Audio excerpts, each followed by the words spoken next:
Tapi kalau hal ini tidak digubris, tidak didengar oleh pemerintah Kabupaten Bekasi, pasti kami akan melakukan aksi-aksi besar. Dalam arti aksi besar, masa bisa akan lebih dari 20.000 kami akan turunkan.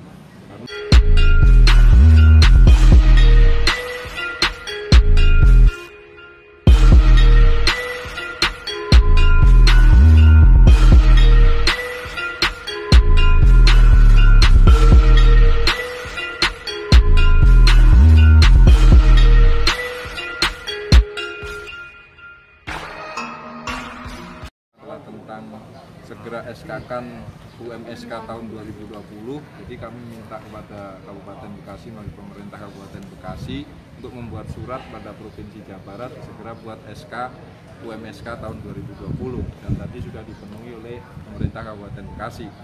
Yang kedua, tuntutan kami hari ini adalah bagaimana dampak COVID-19 ini pemerintah Kabupaten Bekasi ikut bertanggung jawab. Dan tadi kita sudah sama-sama sepakati, pemerintah, serikat pekerja, dan asosiasi pengusaha membentuk tim dalam rangka penanganan efek daripada COVID-19 terhadap kaum buruh. Karena kaum buruh hari ini banyak upahnya yang dibayar separuh atau 50%, THR-nya dicicil, bahkan ada juga buruh yang no pay. Artinya, jika dia WFH atau bekerja di rumah tidak dibayar upahnya. Maka dari itu, kami dari Aliansi Buruh Bekasi Melawan selalu akan berkomitmen untuk memperjuangkan kaum buruh apapun resikonya, apapun situasinya. Bahkan hari ini masih new normal, kami pun mendatangkan massa tidak seperti biasanya. Kami sangat sedikit massa hari ini, kurang lebih 1.000. Tapi kalau hal ini tidak digubris, tidak didengar oleh pemerintah Kabupaten Bekasi, pasti kami akan melakukan aksi-aksi besar. Dalam arti aksi besar, massa bisa akan lebih dari 20.000 kami akan turunkan. Karena ini ada 18 serikat pekerja yang tergabung dalam Aliansi Buruh Bekasi Melawan. Artinya kami bukan main-main dalam hal ini.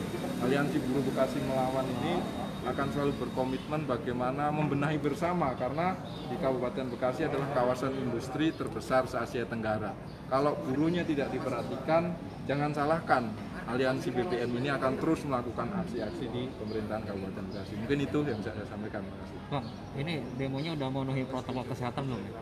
Demo hari ini secara 100% mungkin belum, tetapi kami berupaya yang pertama seluruh peserta aksi menggunakan masker. Dan seluruh peserta aksi setelah sampai sini cuci tangan dan sebagainya. Itu salah beberapa protokol kesehatan kami pasti penuhi. Dan kami unjuk rasa menggunakan motor sudah tentu distancingnya akan dapat fisikalnya, karena motor nggak mungkin berdempet-dempetan. Kecuali kami long march pasti nggak kena. Sehingga kami tetap buruh ini berkomitmen bagaimana agar penyebaran COVID-19 ini tidak terjadi di kalangan kaum buruh, sehingga COVID-19 ini segera selesai. Kaitan UMSK ini kan udah berapa kali ya buruh mengajukan ke pemerintah kabupaten supaya bikin tembusan ke provinsi. Mas, selama sebelumnya belum direalisasikan atau gimana? Belum, baru hari ini pemerintah Kabupaten Bekasi membuat surat meminta segera di UMSK di SK-kan, baru hari ini pemerintah Bekasi dibuat. Kalau surat yang lalu-lalu itu baru surat klarifikasi, belum surat permohonan segera di SK-kan. Buruh di Jawa Barat belum ada komunikasi sama Pemprov? Buruh di buruhnya. Maksudnya kaitan UMSK ini kan kewenangannya di Pemprov ya? Iya, sudah. Kita sudah lakukan, teman-teman Aliansi Jabar sudah melakukan lobby-lobby ke Dinas Tenaga Kerja Provinsi sudah. Tapi sampai hari ini karena Kepala Dinas Tenaga Kerja Provinsi per tanggal 12 Juni kemarin ganti lagi. Ini yang salah satu kendala di Dinas Tenaga Kerja Provinsi Jawa Barat. Di tanggal 11 Juni melakukan pleno tentang UMSK, di tanggal 12-nya Kepala Dinasnya diganti. Ini jadi satu kendala ya? Jadi satu kendala, akhirnya mulur lagi atau molor lagi tentang waktunya. Dan kami rencana tanggal 30 besok, kalau sampai belum di SK-kan, kami akan turun ke Jawa Barat. Jadi melalui Aliansi Buruh Jawa Barat, kita akan melakukan aksi di Gubernur Jawa Barat. Gitu. Kaitan buruh yang kena dampak COVID, hasil data teman-teman Aliansi Buruh ada berapa banyak? Jadi gini, logikanya sederhana. PHK itu adalah bukan hanya pekerja tetap, pekerja kontrak pun Undang-Undang 13 menyatakan itu juga PHK kalau dihabis kontraknya. Sehingga di Kabupaten Bekasi ini yang hampir semua perusahaan itu 50% daripada pekerjanya, 50% pekerja tetap, 50% pekerja kontrak. dan di Kabupaten Bekasi kurang lebih ada 1.700.000 pekerja total. Kalau 50% saja berarti hampir kurang lebih 800 sampai 900.000 pekerja kontrak yang sekarang posisi itu dirumahkan. Artinya menurut saya itu sudah PHK dengan alasan dirumahkan habis kontrak, kan bahasanya begitu. Tapi bagi kami pekerja atau serikat pekerja itu sudah di PHK. Karena apa? Dengan adanya Peraturan Menteri Tenaga Kerja Pemagangan 2016 kemarin, maka di situ memunculkan peluang kontrak itu nggak akan dipanggil lagi, yaitu diganti dengan pekerja magang. Itu yang jadi persoalan. Makanya hari ini pun kita mendesak sama Bupati agar segera membuat Perbub tentang Perda 04 2016 tentang pemagangan. Pemagangan itu 10% dari total pekerja. Di Permen itu bebas. Kalau Perda itu ada perbubnya, maka Dinas Tenaga Kerja akan bisa beracuan karena Perda lebih tinggi secara kedudukan hukum daripada Permen. Tapi sampai hari ini perbubnya belum ada, sehingga Dinas Tenaga Kerja masih beracuannya adalah Permen. Itu yang dipersoalkan. 10% ya? Iya. Bang, ada modus ini nggak? Misalkan biasanya ini yang terjadi kan PHK, tapi perusahaan minta, ternyata modusnya itu mengundurkan diri. Banyak begitu. Jadi pekerjaannya suruh membuat pengunduran diri dengan berbagai macam alasan sehingga pesangonnya itu nggak jelas. Iya. Tadi pagi kita juga dapat aduan satu orang pekerja tapi perusahaannya nggak bisa sebutkan terlebih dahulu. Itu dia bekerja 25 tahun tapi pesangonnya nggak dapat, cuma dikasih uang pisah. Uang pisah pun pasti jauh daripada pesangon.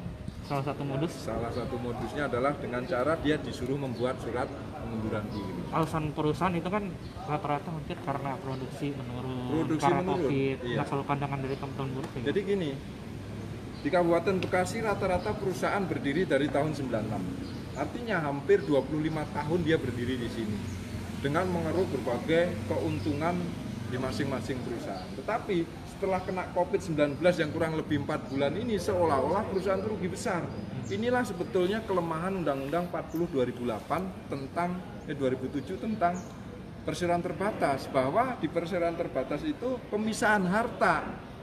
Kalau di CV, koperasi itu kan tanggung renteng. Artinya kalau perusahaan itu rugi, maka harta pribadi bisa membantu. Nah, di Undang-Undang PT itu pemisahan harta, sehingga hartanya PT ya yang ada dijalankan tahun itu. Kalau sudah keuntungannya dikeruk, ya sudah, PT miskin ya miskin. Jadi tidak lagi pengusahanya itu membantu menggunakan uang pribadi. Harapan buruh di kala kondisi seperti ini sama-sama nanggung renteng.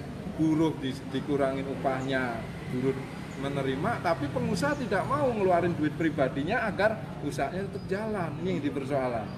Yang diolah ya harta pabrik, harta pribadinya nggak pernah untuk menutupi hal itu. Tapi buruh, harta pribadinya dikeluarin untuk tambahan biaya hidup. Inilah kecurangan-kecurangan yang ada di tingkat perusahaan, gitu. Bang, ini yang paling terdampak buruh sektor apa ya? Ini otomotif sampai hari ini sampai otomotif paling parah, otomotif elektronik paling parah. Logam data terakhir sudah mulai meningkat, artinya recovery-nya sudah mulai bagus, naik sudah 30% dari kemarin, turun hampir 60%. Artinya begini, dampak COVID perusahaan turun 60%. Nah, ini sudah recovery di sektor logam itu sudah naik 30% dari 60% itu. Paham nggak yang Anda maksud? Nah, untuk otomotif dan elektronik ini baru 15%. Jadi turun 60%, baru naik lagi 15% dari 60%. Gitu.